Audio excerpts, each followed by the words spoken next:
If you're working in voiceover, especially if you're just getting started, a lot of your time is going to go toward auditioning. So when you're sending out those auditions, should you spend a lot of time getting it perfect and polished, or should you just try and get through it as quickly as possible just to get a sample out there? That's what we're going to talk about today on the podcast. Welcome back to episode number 27 of the Voice Acting 101 podcast. It's Jason here. Thanks for checking it out. I want to remind you before we get into today's question, if you haven't yet downloaded the free 5-step guide about voiceover and getting started, you can do that. It's at voiceacting101.com/get started. I believe there are 5 steps to starting and growing and building a voiceover career. So you can check out that free guide at voiceacting101.com/get started. All right, let's jump into today's question. And this one comes from Alan. Hey, Jason. This is Alan here. I had a question about voices.com. So when the client is asking for you to audition for the script or for the gig, when you send them over that audition, that recorded audition, is that supposed to be fully edited, refined, and revamped and polished? Or could you just record something right quick and send it to them? Or are they looking for a final product when they receive auditions? Thanks for the question, Alan. So typically clients are not going to be using the audition as their final. I've had that happen a couple times over the years where someone will say, we're just going to use the audition that you did. You don't even have to record anything else. And that's great, because then you get paid for that audition. That's not typical. It doesn't normally happen that way. Usually they're going to make some kind of change to the script, or they're going to change something about how you read that script, either get you to speed up or slow down or emphasize this word or that word. So they're going to want to make changes to what you did. You in your audition, you're going to do the best job that you can do with a little bit of information about the job that you know. And then you're going to interpret the script, and there's a lot of flexibility in voiceover. So you're going to be able to kind of give your take on that script that you receive. But then the director or the writer or whoever's involved with the job, they're going to have some say about things to change about what you did in the audition. So there's going to be changes to it. But that doesn't mean that you don't want your audition to sound final. You do want it to sound like a final product.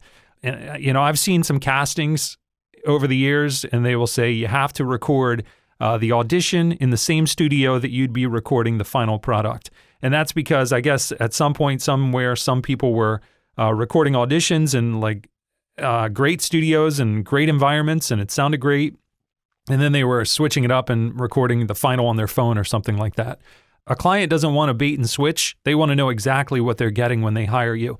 And they can only tell that from the audition that you submit. So yes, you do want your audition to sound the best that it can. You want the client to hear your best. So your best performance, your best quality, any cleanup that you would do, any editing you would do, you want it to be the same everything. So just treat every audition like a mini job that you've done.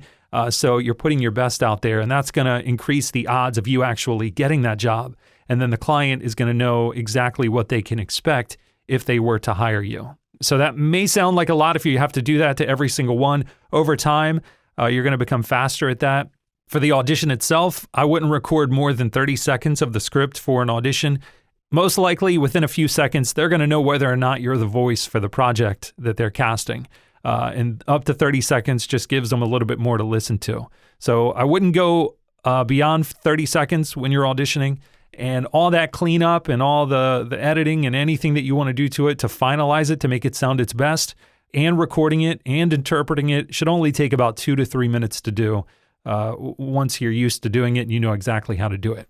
So do you want to do quick auditions? Yes, you want them to be quick, and you're going to get faster at that, especially if you have a system in place. So it kind of simplifies what you have to do to make it a finalized voiceover.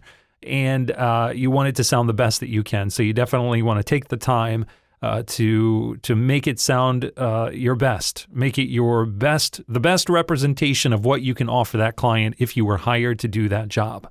So hopefully that answers your question, Alan.